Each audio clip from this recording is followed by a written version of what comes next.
Alright, Shalom. First and foremost, I want to give all honor, glory, and praises to Yahweh, Ba'ashem, Yahweh Shai, Ba'ashem, Rakakadash. Double honors to the apostles and elders of Great Millstone. Peace, blessings, and salutation to the hopefully elect. I'm just going to turn this around. It's dark out here. I'm just going to turn that around real quick. It's a Salakia. I'm using this because when I stop, I may go into a couple of scriptures, but through the Spirit, I just want to go into that movie Brightburn. I just came from watching it. Like Apostle Tahar said, I agree. Every Israelite man should go see the movie Brightburn, just because of it depicts, the Salakia too. I think my camera might be, my camera a little whack right now. Let me turn that around, because it depicts what Jake is gonna do to Esau, man. What Jake is gonna do to Esau. Particularly when we wiped him off the face of the planet Earth, but also during the captivity. Because we're gonna be changed at an instant, at a twinkling of an eye. And I'm just gonna quote some scriptures. When Yahweh Shai returns, we will all be changed. We should not all perish, but we should all be changed. And not only our physical appearance, but we'll receive what's the word? Glorified bodies like Yahweh Shai received. We'll have spiritual powers. Lord willing, I'll be one of those men, and I wish the same upon you, elect brethren out there. But I saw the movie today. I kind of missed the first couple of minutes of the movie. I watched Apostle Tahar's video, and he basically was going into how it didn't really get started until he reached 12. And through the Spirit, I ended up actually, I think I may have missed one scene of his awakening, but his mom talked about it later, and it kind of made sense later on what that scene was. So, it didn't matter that I missed it. But anyway, I'm not going to go too deep into like spoilers, Lord willing. I may end up having to touch on something through the Spirit. But, you basically, like the apostle I was going into, hey, man, he was fucking them people up, man, And, there were some very creative ways in which he was taking those Edomites out, And, but I couldn't help thinking, as I was watching him do the things he was doing to those Edomites, I couldn't help thinking that this was the anger. Okay, now, the spirit of take, he was told to take the world. That spirit, of course, like the Apostle Harp was going into, the saints of the Most High shall take the kingdom. That spirit was put on him supernaturally. Same like it will be the elect. His anger will be put upon us. Especially like the scriptures talk about when Jake is going to kindle inside of Esau, and the house of Esau shall be for stubble. The house of Jacob, I'm quoting loosely because I'm driving, as you can see. Joseph shall be a flame. Jacob, shall be a fire. Joseph shall be a flame, meaning the northern and southern kingdom, are going to be let loose in the house of Esau, and the house of Esau is going to be for stubble. Because when you go into that word stubble, it talks about it's going into the remains. The remains is left over after you harvest the wheat, and they have this thing that has been done as a part of farming, where they slash and burn. It's called slash and burn agriculture, and what they would do is they would burn the stubble, or they would burn some weeds or whatever that was left on the land, and they would let the ashes, I believe, repopulate the soil. And Lord willing, I'm gonna try to pull that up once I get to my destination.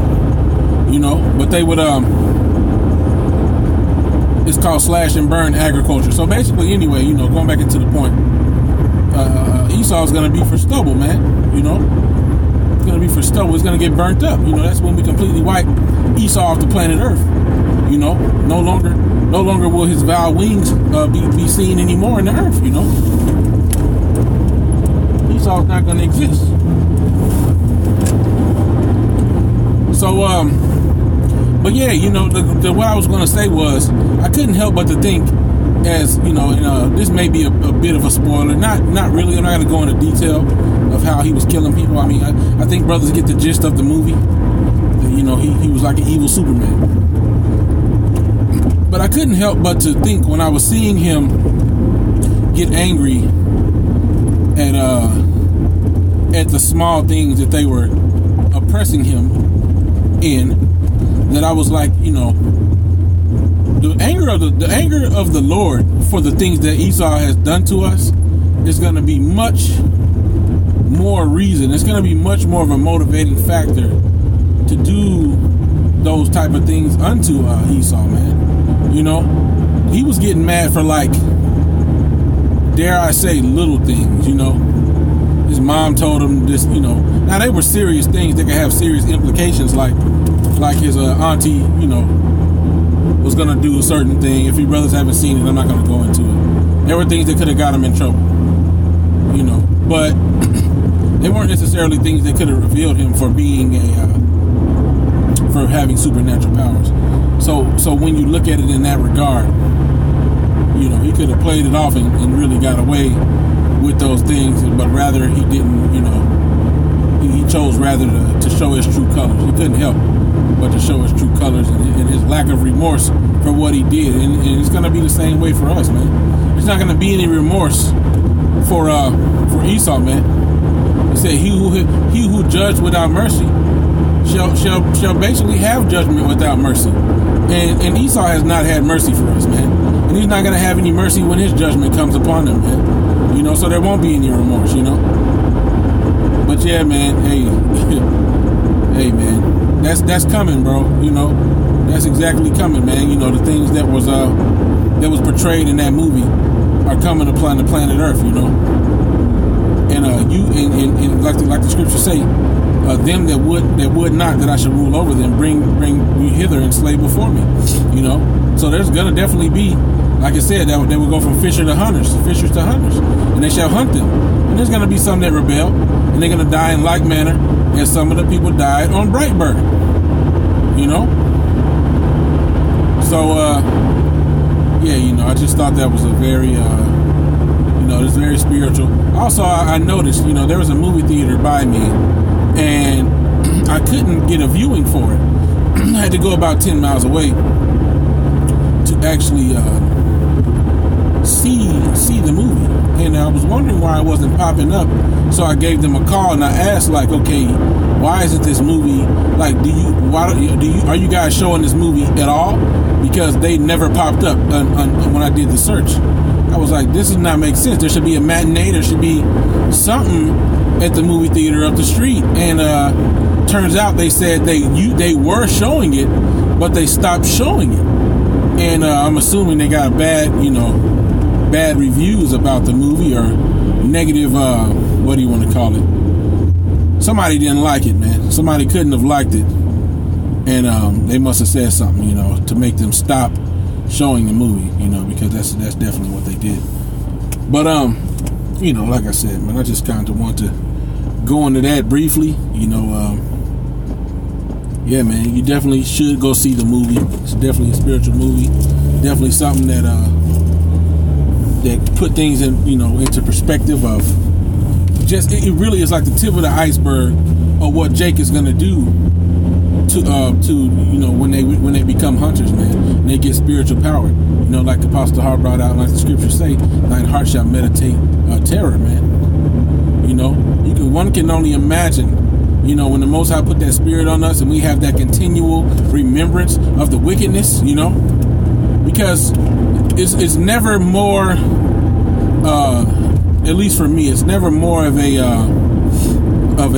stirring up of anger than when you're, you know, like oppression make a wise man mad. When you're being oppressed, and when you are reminded of the oppression that has happened to your people in the past, you know, to our people in the past. And so when the Most High puts that, you know, spirit on us, man, that spirit of his anger, that spirit of remembrance, who knows how he'll do it. You know, he may let you see an Edomite and then show you exactly how they portrayed their wickedness on the planet Earth, just so you can get riled up right before you decide how you're gonna kill them. You never know, man. You never know how everything is gonna play out exactly. But what we know is that like the scriptures say, we are his weapons in battle axe, his weapons of war, man.